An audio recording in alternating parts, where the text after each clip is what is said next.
Hello friends. तो आज मैं आप लोगों के लिए जैक आकांक्षा मॉडल पेपर केमिस्ट्री सेट 2 का सॉल्यूशन लेके आया हूँ। तो चलिए स्टार्ट करते हैं। क्वेश्चन नंबर 41 क्या बोल रहा है? In which reaction is hydrogen being oxidise. यानी कि इसमें से कौन सा रिएक्शन है जिसमें हाइड्रोजन ऑक्सीडाइज हो रहा है, ऑक्सीकृत हो रहा है। तो देखिए, ऑक्सीडाइज क्या होता है? ऑक्सीडाइज क्या होता है कि किसी भी रिएक्शन में, ठीक है, ऑक्सीजन का हाइड्रोजन के साथ कंबाइन होना, ऑक्सीजन का हाइड्रोजन के साथ कंबाइन होना, ठीक है। किसी भी रिएक्शन में ऑक्सीजन का हाइड्रोजन के साथ कंबाइन होना ही ऑक्सीडाइज कहलाता है। अब देखिए, इसमें हमारा जो ऑप्शन नंबर 1 तो होगा नहीं, ऑप्शन नंबर 2 होगा, ठीक है। देखिए, copper oxide CuO plus hydrogen H2 है, ठीक है। रिएक्शन मार्क है मेरा ये Cu प्लस H2O है। अब देखिए, इसमें मेरा जो है ऑक्सीजन H2, इसमें मेरा ऑक्सीजन जो यहाँ पे मेरा हट गया, ठीक है, और जाके मेरा हाइड्रोजन के साथ कंबाइन हो गया, H2O है ये। यानी कि ये जो मेरा ऑक्सीजन है, इससे मेरा हट के इस हाइड्रोजन में जाके रिप्लेस हो गया, ठीक है। यानी कि मेरा जो आंसर होगा ऑप्शन नंबर 2 होगा, क्योंकि मेरा ऑक्सीजन जो है इसके साथ कंबाइन हो गया हाइड्रोजन के साथ। चलिए, क्वेश्चन नंबर 42 क्या बोल रहा है? Select the redox reaction from the following reactions. यानी कि इन चारों रिएक्शन में रेडॉक्स रिएक्शन कौन सा है? तो ये तो आप लोग क्लास मैट्रिक में तो पढ़े होंगे, जिसमें ऑक्सीडेशन और रिडक्शन दोनों घटनाएं होती है, उसको हम रेडॉक्स रिएक्शन कहते हैं। तो देखिए, इसमें कौन सा रिएक्शन होगा। देखिए, इसमें मेरा ऑप्शन नंबर 1 तो होगा नहीं, 2 नहीं होगा, ठीक है, 3 होगा। ऑप्शन नंबर 3 होगा, ठीक है। 2 मोल सोडियम प्लस 2 मोल वाटर का है, ठीक है। पर रिएक्शन मार्क है 2 मोल सोडियम हाइड्रोक्साइड का है, NaOH, और हाइड्रोजन है। अब देखिए, सोडियम से देखिए क्या बोल रहा है। सोडियम से इसमें मेरा ऑक्सीजन नहीं है, ठीक है, और यहाँ पे आके मेरा ऑक्सीजन आ गया, ये मेरा हो गया ऑक्सीडेशन हो गया, ठीक है। और H2O से H2 हो गया, यानी कि रिडक्शन हो गया। यानी कि यहाँ मेरा ऑक्सीडेशन हो रहा है, यहाँ रिडक्शन हो रहा है, यानी कि ये मेरा रेडॉक्स रिएक्शन होगा, ठीक है। यानी कि मेरा जो आंसर होगा ऑप्शन नंबर 3 होगा। चलिए, 43 क्या बोल रहा है? Identify the double decomposition reaction. अब देखिए, डबल डिकम्पोजिशन रिएक्शन क्या होता है? तो वैसा रिएक्शन जिसमें, देखिए, बोलते हैं द रिएक्शन, ठीक है, जिसमें एक एटम आ तो फिर group of atom are displaced by other atom,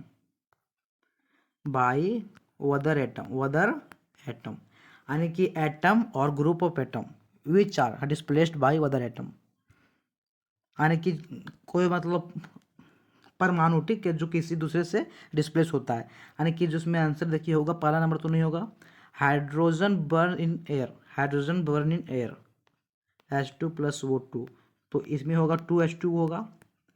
इसमें मेरा सिर्फ ये वाला है, लेकिन यहाँ मेरा एक ही पीस है, ठीक है, ये नहीं होगा। मेरा ऑप्शन नंबर 2 भी नहीं होगा, 3 नहीं होगा, इसका होगा आंसर नंबर 4, ठीक है। ऑप्शन नंबर 4 होगा, चूंकि देखिए डाइल्यूट H2SO4 सल्फ्यूरिक अम्ल प्लस BaCl2 बेरियम क्लोराइड का सॉल्यूशन है, ठीक है। अगर इससे मेरा रिएक्शन होता है तो बनता है क्या पता है?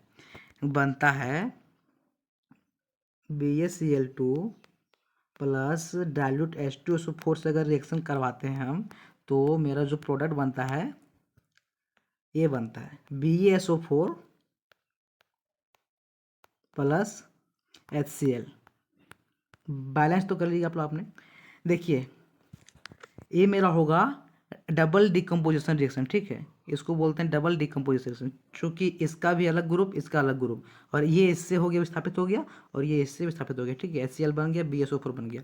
इसको बोलते हैं हम double decomposition reaction. Option number 4 होगा आंसर। चलिए 44 क्या बोल रहा है, विच one of the following types of medicine is use for indigestion, अपच में। देखिए एंटीबायोटिक, ये तो होगा नहीं, एंटीबायोटिक तो होगा नहीं, एंटासिड, ठीक है, एंटीबायोटिक नहीं होगा, एनाल्जेसिक नहीं होगा, एंटीसेप्टिक नहीं होगा, एंटासिड होगा, ठीक है। एंटासिड जो है क्या करता है पता है, हमारे स्टोमेज के, सॉरी, एंटासिड जो है हमारे स्टोमेज के पीएच मान को, ठीक है, नॉर्मल वैल्यू में ले जाता है, ठीक है, और जो होता है एसिडिटी को हटाता है। एंटासिड एसिडिटी को हटाता है, यानी कि जो मेरा एंटासिड है ना, ये एसिडिटी रिमूवल मेडिसिन है, एसिडिटी रिमूवल मेडिसिन है, ठीक है। यानी कि मेरा जो आंसर होगा इसमें ऑप्शन नंबर 2 होगा। चलिए 45 क्या बोल रहा है, विच of the following indicator is not an acid base indicator.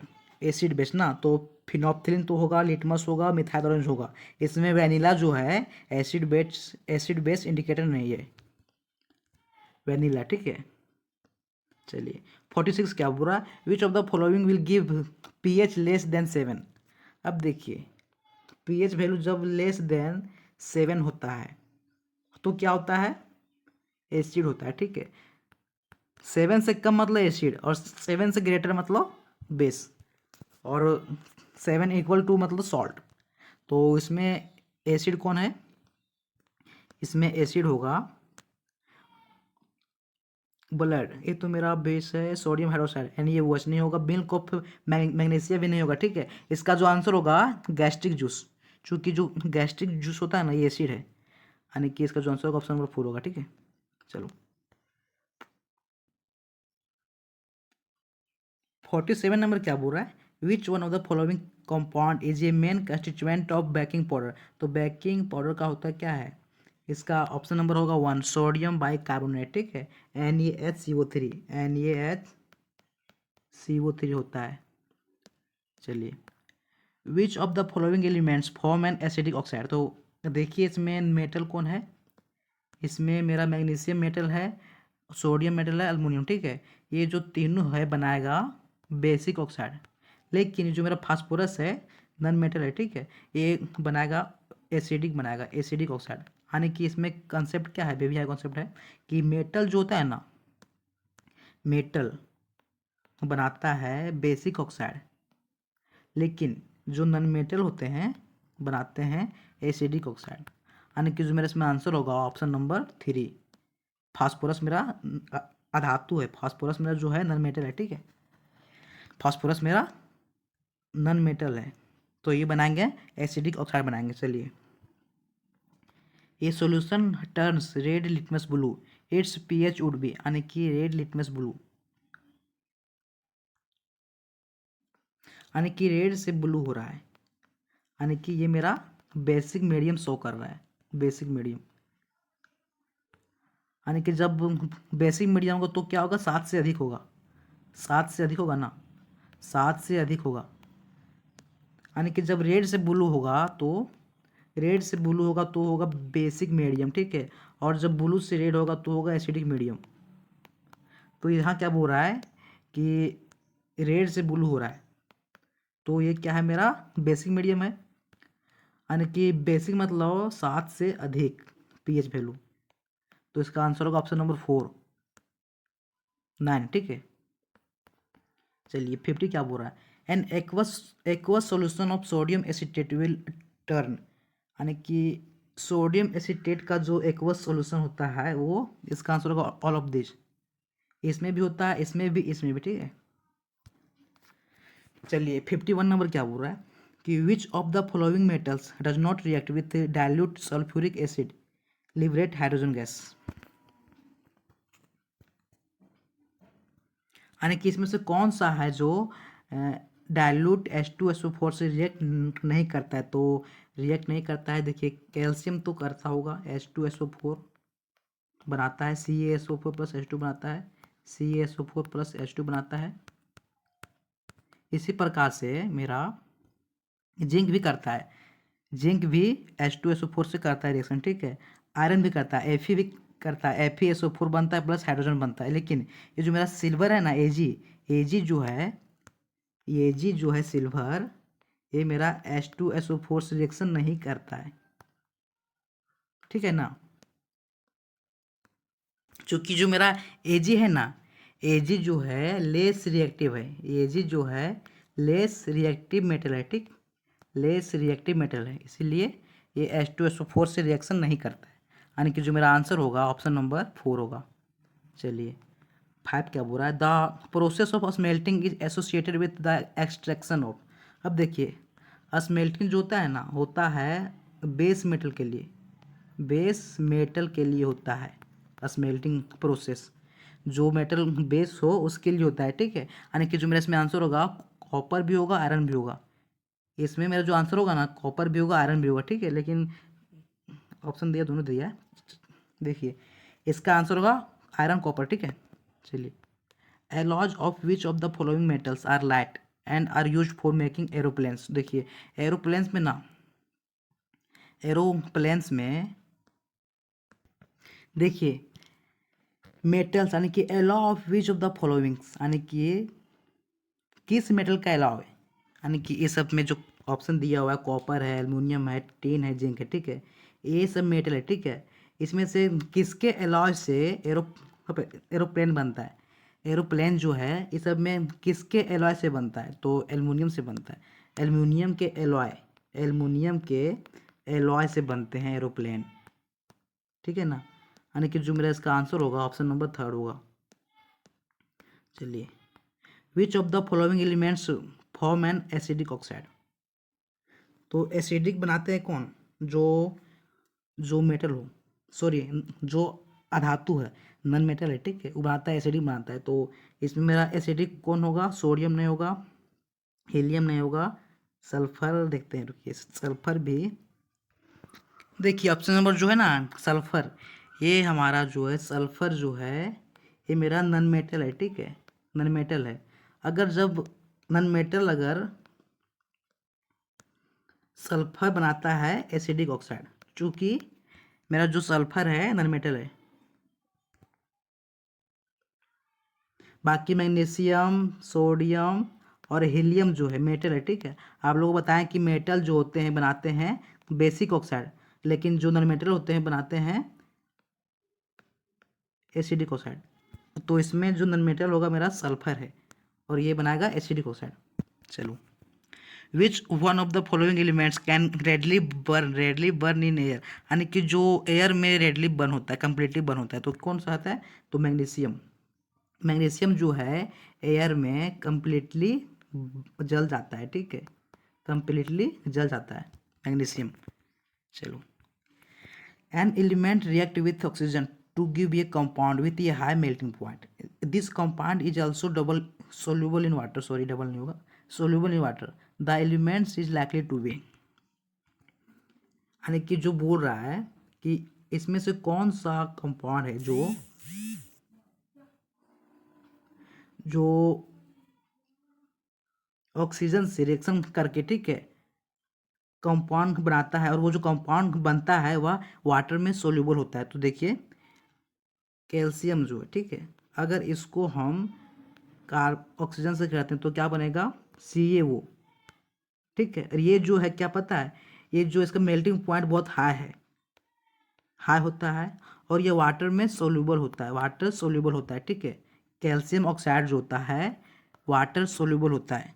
बल्कि जो मेरा कार्बन है, कार्बन जो है ये भी ऑक्सीजन से रिएक्शन करता तो है, लेकिन ये इसका मेल्टिंग पॉइंट बहुत ही कम होता है, नहीं होता है, मतलब चूंकि मेरा गैस है, CO2 जो है मेरा गैस है।